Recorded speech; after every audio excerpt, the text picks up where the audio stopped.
Samantala, paghahanda para sa Palarong Pambansa 2015 na magaganap sa Mayo, sinimulan na ng probinsya ng Davao del Norte. Ang detalye sa ulat ni Joey Dalumpines ng PIA Davao.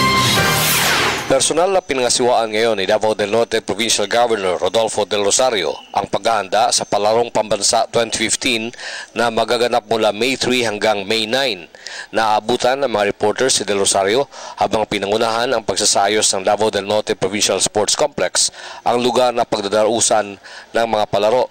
Anya, kailangang maayos una ang sports complex upang masiguro ang integridad ng lugar kung saan nilalayon ang paghubog ng mga world-class athletes mula sa iba't ibang panig ng bansa.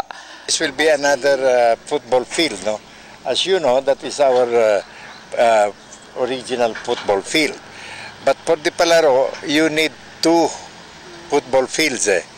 And since we really intend to develop another football field, so we are rushing this now. So we can provide the second football field. And around this will also be additional playing courts. No? For tennis courts, we will be having 4 tennis courts by May.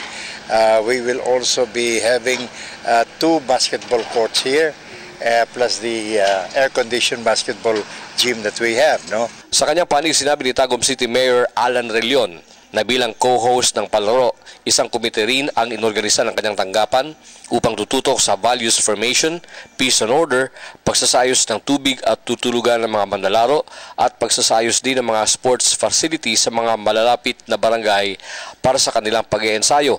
8 mga pampublikong paaralan ang inaasahang pansamantalang tirahan ng mga manlalaro sa lungsod ng Tagum. Sinabi ni Relion, sumasailalim sa values formation ang pangatlong batch sa mahigit 3,500 na mga tricycle drivers ng lungsod upang maging maayos ang pagtatrato nila sa mga bisita. In schools, maka-inhibiting areas. You know, one big school, one region.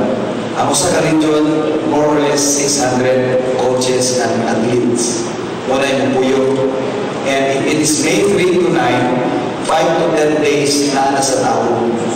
So, 3 weeks more or less, magpuyong sa Tagum, kining ako ang mga pinalanggang mga athlete from Luzon, Visayas, Mindanao, Apari, Hulo, all regions. Sa kanyang panig, sinabi ni Roxanne Obregon, manager ng Big 8 Corporate Hotel, na magbubukas sa nasabing pagkakataon ang kanilang budget hotel na maaring pansamantalang tirahan ng mga bisita sa abot kayang halaga. We are preparing all the rooms. Ang 120 rooms natin ngayon ay inaayos natin yung mga ibang rooms na hindi pa available. So by then, by May, ang 120 rooms are available na po. Para sa Telebisyon ng Bayan, Joey Dalumpines ng Philippine Information Agency Davao Region, nag-uulat.